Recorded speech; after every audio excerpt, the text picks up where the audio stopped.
Canal da Gente, um amor de canal.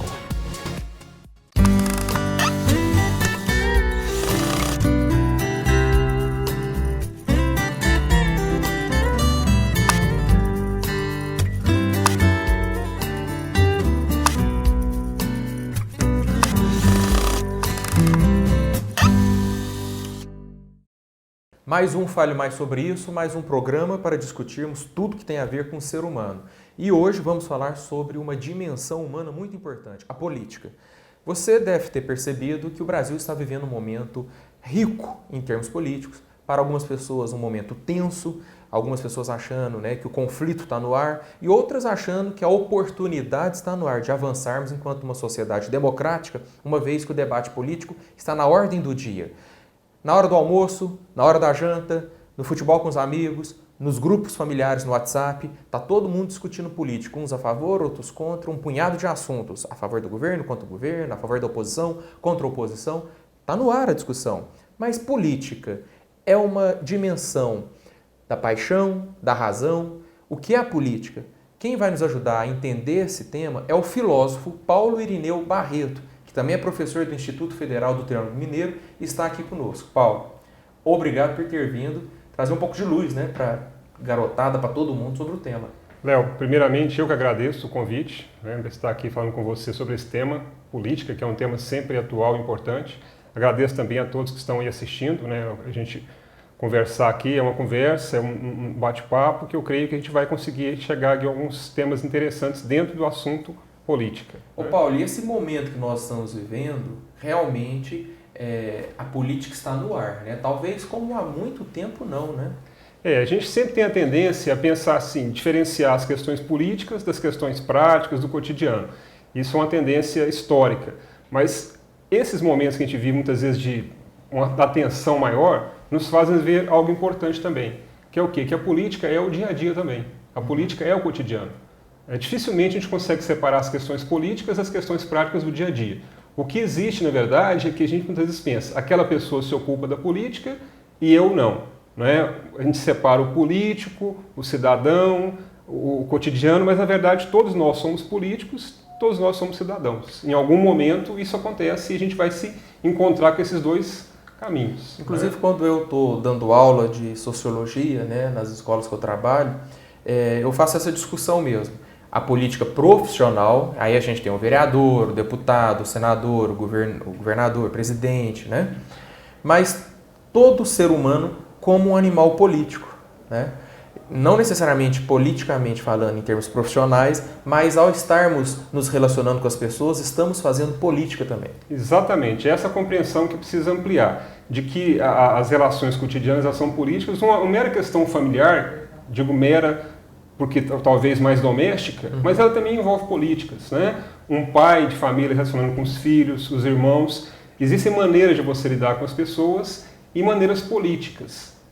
O que acontece, na verdade, é que com o passar do tempo, esses conceitos eles foram sendo tanto afunilados, existem questões políticas, de interesse político, que muitas vezes não se refere a todos os problemas do cotidiano. Mas isso é uma questão, muitas vezes, de convenção e de momentos históricos, porque a origem da palavra mesmo ela é bem mais ampla, assim como também a palavra cidadão, que se refere a todos. Então, todo cidadão, por consequência, é um ser político que vive a política tanto no âmbito doméstico, quanto também no âmbito amplo da cidade, da polis. Eu acho que um elemento interessante, Paulo, para a gente começar a explorar, é a questão do interesse em jogo nas relações entre as pessoas. Toda relação entre humanos há um interesse, um objetivo, um sentido, que está permeando. Quando esse interesse diz respeito à coletividade, aí a gente pensa em política no sentido amplo, macro, a dimensão da política profissional. Agora, em casa, a nível doméstico, a nível do trabalho, a dimensão do trabalho, os interesses podem não ser de nível coletivo, mas são interesses ainda na relação capital-trabalho, patrão, empregado, pai e filho, marido e mulher. Exatamente, ou seja, a gente tem uma questão aí tanto da forma quanto do conteúdo. A gente pode dizer o seguinte, abrange mais pessoas, então há uma complexidade maior, existe um cuidado, um conhecimento maior. Talvez por isso a gente possa, assim, voltar um pouco aos conceitos. Sim. Se a gente for pensar, quando surge o conceito de política? Sempre pensando na nossa cultura ocidental, né? Certo. A gente vai voltar até a Grécia Antiga, aos filósofos que começaram a conceituar. Então você tem um conceito de polis, que é a cidade, que é onde se dá o convívio social, e esse convívio ele precisa de algumas diretrizes, ele precisa de algumas regras, normas, para que isso não caia numa desordem, numa anomia, numa falta de senso, né, de controle e de governo. Então a palavra política, ela surge aí. Ela surge, um dos grandes iniciadores do tema é o próprio Aristóteles, na tentativa de criar uma ciência que pudesse tanto entender o convívio humano, quanto também a administração. Né? Então é uma necessidade de administrar a polis, daí vem o termo política, associado também a outros conceitos, como o conceito de conduta. Né? Então, a política seria o quê, então, se a gente fosse pegar os radicais e definir? Seria, na verdade, uma ciência que visa o conhecimento do convívio comum, né? E criar as condições para que ele se dê de forma mais saudável. Para isso você tem a ideia do governante e a ideia do governado. Há uma frase do Platão muito interessante que ele diz que a arte política é a arte de saber governar e ser governado. Olha só que interessante. Não é só saber governar, mas também saber ser governado e se situar na situação que se encontra a cada momento, porque nós mesmos podemos ser, em determinado momento, o governante, mas ao mesmo tempo ser o governado. Né? Considerando que nós não vivemos a partir absolutamente do instinto, que o ser humano, né, ele não é programado biológica e instintivamente para agir, por exemplo, um galo. Se você pega um galo, se você posiciona um galo perante o espelho, ele começa a bicar o espelho porque ele reage, né, à imagem de outro galo. Coloca um galo em frente ao outro, instintiva e imediatamente, e também instantaneamente, ele vai reagir, porque ele é programado para isso. Agora, nós seres humanos, nós não temos uma programação biológica, né, animalesca, natural, instintiva. Nós devemos nos organizarmos. E a política é esse meio. É instrumento, é recurso, é meio pelo qual os homens coordenam esses interesses. Isso. E aí entra um outro conceito importante também, que seria o próprio conceito de razão, de racionalidade, não é? Que nesse caso se oporia a determinados instintos que talvez não fossem assim tão, digamos assim, racionais. O ser humano ele se encontra no meio desse caminho, não é? Até pelo próprio fato de ter a razão, nós somos considerados um ser racional e isso nos diferencia desses outros seres, né, que compõem aí todo esse conjunto que você citou. Ou seja, então, a política, esse elemento que você coloca também, ela é um aprendizado. Né? Nós somos seres políticos, mas também precisamos aprender a conviver politicamente. A política enquanto meio para ser possível que nós convivamos e vivamos em sociedade. Sim, eu acho que é até interessante a gente abordar um pouco também do que acontece que causa um certo distanciamento, né, das questões políticas, principalmente pensando no senso comum, pensando numa questão mais ampla. A gente ouve muitas vezes frases como a política é corrupção, a política perdeu o seu sentido. Eu vejo, assim, atuando na sala de aula, muitas vezes os jovens perdem o interesse, ao mesmo tempo que outros também ampliam mais o interesse ainda. O que a gente precisa dizer é o seguinte, é que a gente deve, de certa forma, evitar aquela impaciência de ver sempre as soluções acontecendo. Porque, desde as suas origens, o campo político foi tratado de duas maneiras. De uma maneira ideal, de como que deveria ou poderia ser. Aí nós temos os filósofos, como citei agora há pouco, Aristóteles, Platão, que sempre foram entendidos como filósofos idealistas. Ou seja, propondo um modelo de política. E isso também, ao longo do tempo, continua sendo compartilhado. Né? No Renascimento, né? A questão, por exemplo, até mesmo quando você vê o Iluminismo. Né? E, caminhando junto a isso, você também tem a noção assim, de que a política é a vida real, aquilo que interessa aos fatos, os resultados concretos. Então, quando você não vê uma concordância entre esses elementos, aí você pensa assim, o que é a política então? Não é? Quem voltou a atenção para isto foi Maquiavel, né? Filósofo italiano, no período próximo ao Renascimento, que voltou a atenção e colocou essa distinção. Existe uma política ideal, que ela é como deveria ser, ou poderia ser, e existe a política que acontece nos bastidores, que acontece de acordo com os interesses, que muitas vezes não são interesses coletivos, ou que mesmo que sejam, muitas vezes demora alguns momentos a que isso se concretize. Então, o que leva as pessoas a ter essa impaciência, esse distanciamento, é ver que sempre que se fala em política aparecem questões como escândalos, questões como notícias que não são interessantes do ponto de vista popular, né? Mas que de certa forma também são parte do processo de desenvolvimento da sociedade. Né? Eu não estou assim, advogando por nenhum princípio, mas do ponto de vista político e histórico, pensando no caso do Brasil especificamente, nós somos uma nação jovem ainda. Né? Nós temos 500 anos de história, ao longo que nós temos, ao mesmo tempo, confronto com ideias políticas de 2, 3, 4 mil anos atrás. Né? Agora, por exemplo, aprofundando essa questão do distanciamento que você está colocando em relação à política, né? Porque você está dizendo que às vezes as pessoas têm uma certa ansiedade, uma certa pressa de que a política resolva todos os problemas. E na verdade ela é processual, né? Processual, dialética, ela avança, ela recua, né? Ela tem progressos, ela tem retrocessos em função da própria organização da sociedade. E aos poucos as questões vão se desenvolvendo e amadurecendo. Entendo que é assim que você está fazendo essa colocação. Mas, por exemplo, a Marilena Chauí, também, né, sua colega filósofa, ela coloca que esse distanciamento em relação à política parte da sociedade dizendo que política não presta, política é arte de roubar, todo político é ladrão, né, tem que jogar uma bomba no Congresso, restaurar a ditadura, etc. A Marilena Chauí entende que esse movimento é um movimento político também, uma vez que talvez algumas parcelas da sociedade tenham interesse em fazer com que a sociedade, de uma maneira geral, se desinteresse pela política. Ao pensar que política não presta, vira as costas para ela e se torna refém de quem se interessa pela política profissional.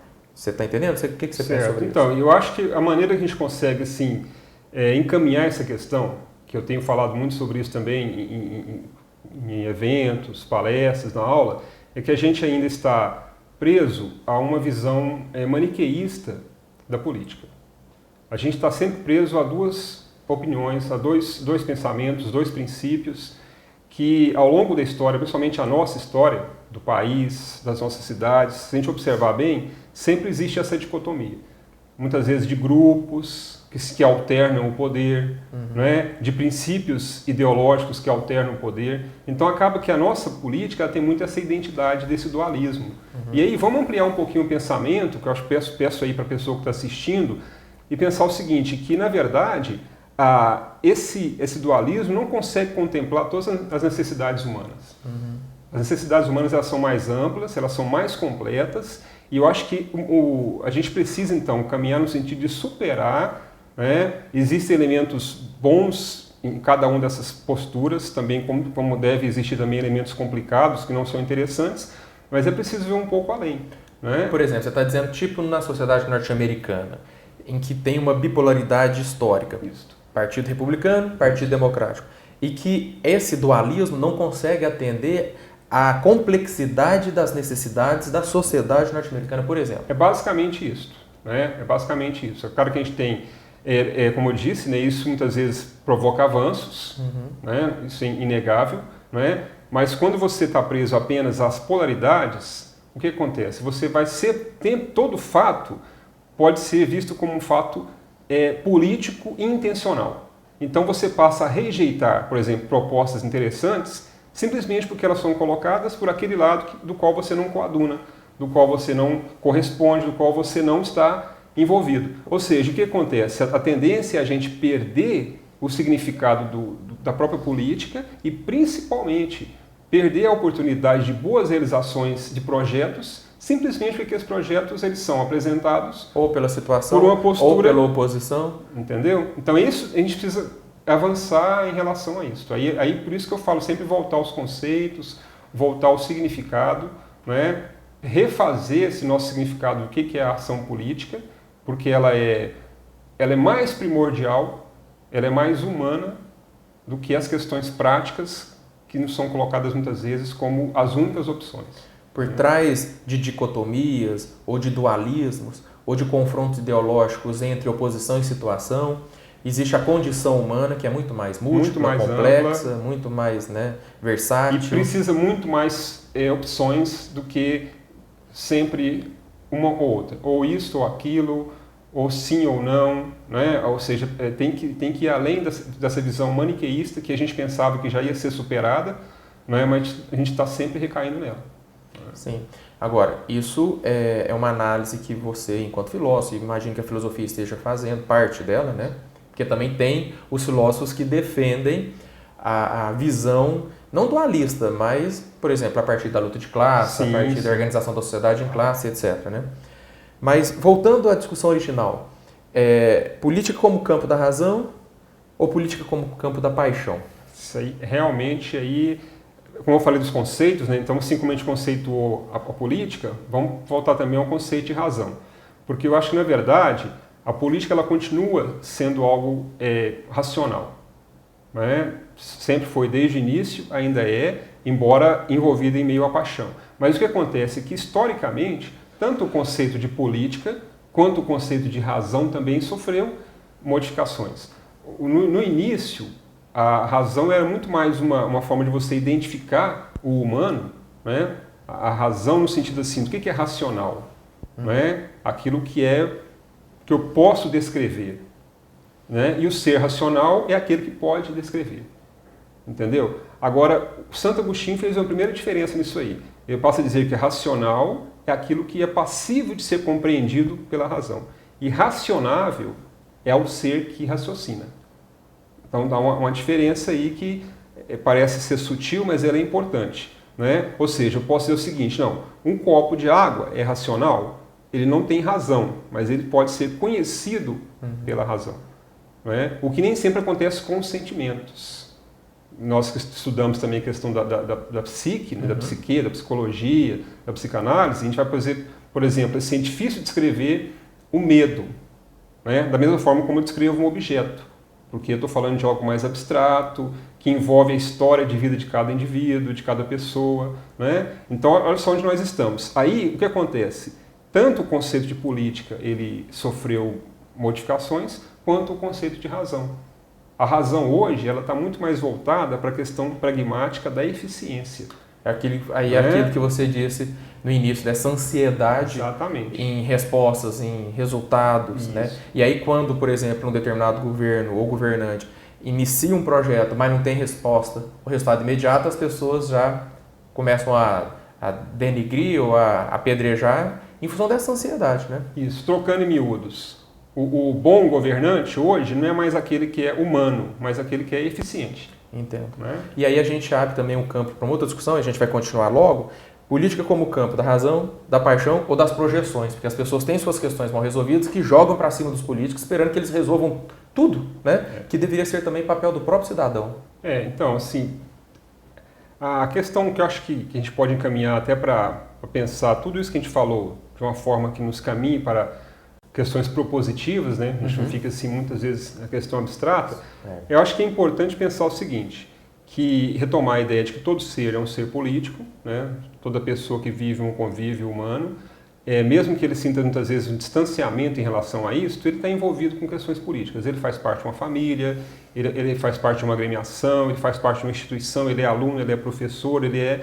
Mesmo a pessoa mais, assim, digamos, alienada, do ponto de vista prático da palavra, né? Não no sentido tão político assim, mas a pessoa mais distanciada das questões, ela é afetada pelas questões políticas. E ele é um ser portador de direitos, de deveres para com a comunidade. Exatamente. Então, o que a gente percebe, na verdade, é que com esse distanciamento entre o senso comum, a vida cotidiana e as questões políticas, dá margem para que você tenha, primeiro, uma redução significativa das pessoas que realmente lidam com essa questão, não é?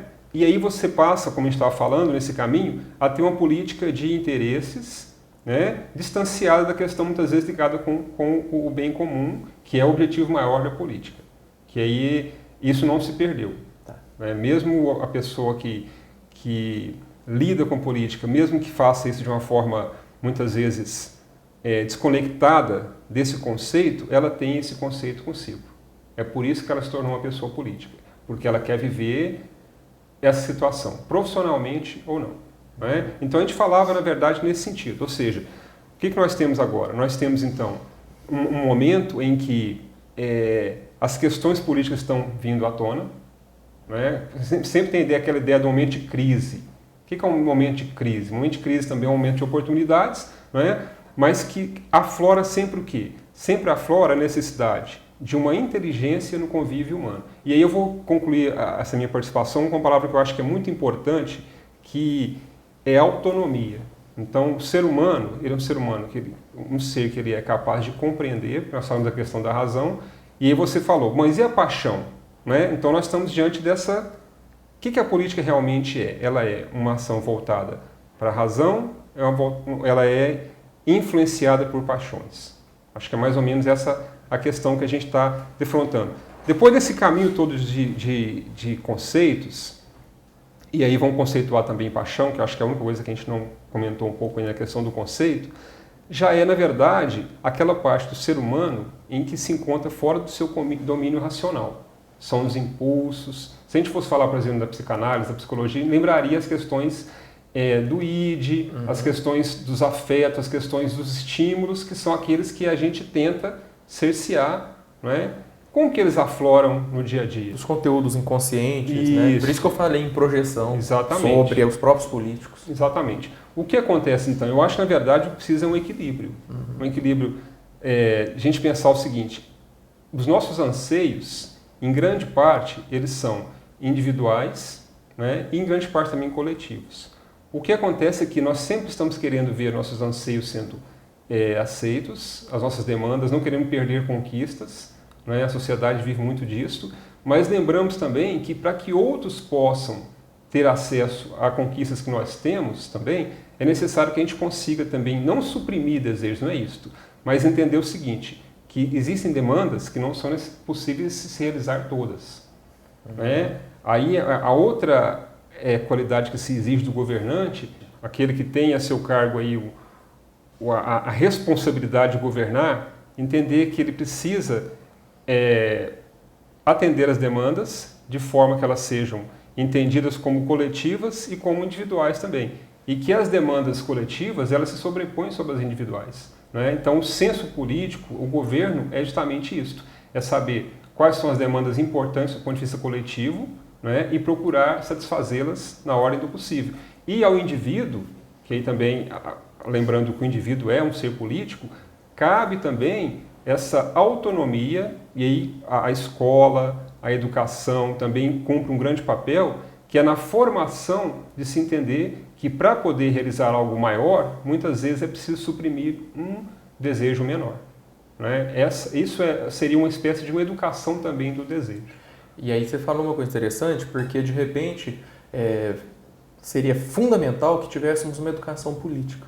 Porque existe educação sexual, existe educação ecológica, existe educação, né, para o convívio em família, a educação dentro da escola, como se portar com os colegas, mas a questão política. Como é que nós encaminhamos as nossas questões, as nossas demandas, os nossos interesses conflitantes, né? Como é que nós podemos respeitar a nós mesmos e ao próximo num convívio social coletivo. E a gente não vê isso nas escolas propriamente, né, sendo colocado. Se vê educação matemática, educação química, educação física, tanto no sentido físico, né, Einstein, Newton, Kepler, etc., e educação física nos exercícios, nos esportes, mas e educação política? Né? Exatamente. A educação política seria fundamental, e é fundamental nesse sentido, de levar o indivíduo, a pessoa, o estudante, a entender a sua condição de um ser que faz parte de uma coletividade.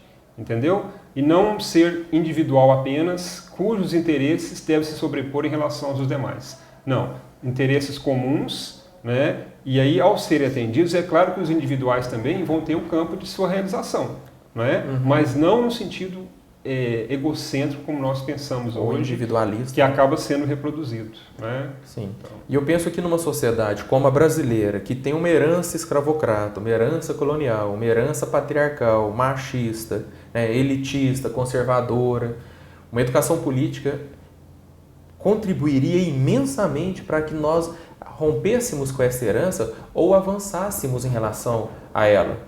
Paulo, obrigado por ter participado conosco do programa. Tenho certeza que muita gente aprendeu muita coisa. fica o convite para você sempre voltar, porque a filosofia abre, né, os olhos, abre mentes, abre perspectivas e horizontes às pessoas. Obrigado, Paulo. E eu que agradeço, Léo, agradeço a todos também. Estamos à disposição sempre que for possível, estamos aí juntos conversando. Legal, cara. Se você gostou do programa, entra no canaldagente.com.br, compartilhe o link, no portal do Fale Mais Sobre Isso, onde você encontra também muitas discussões e informações para uma vida com mais saúde e saúde mental. Agradeço também ao Espaço Center Dr. Manuel Crozar, onde você encontra psicólogos, psiquiatras, dermatologistas, endocrinologistas, médico do esporte. Aqui você vai ser muito bem tratado, venha conhecer. Um grande abraço e até o Fale Mais Sobre Isso da semana que vem.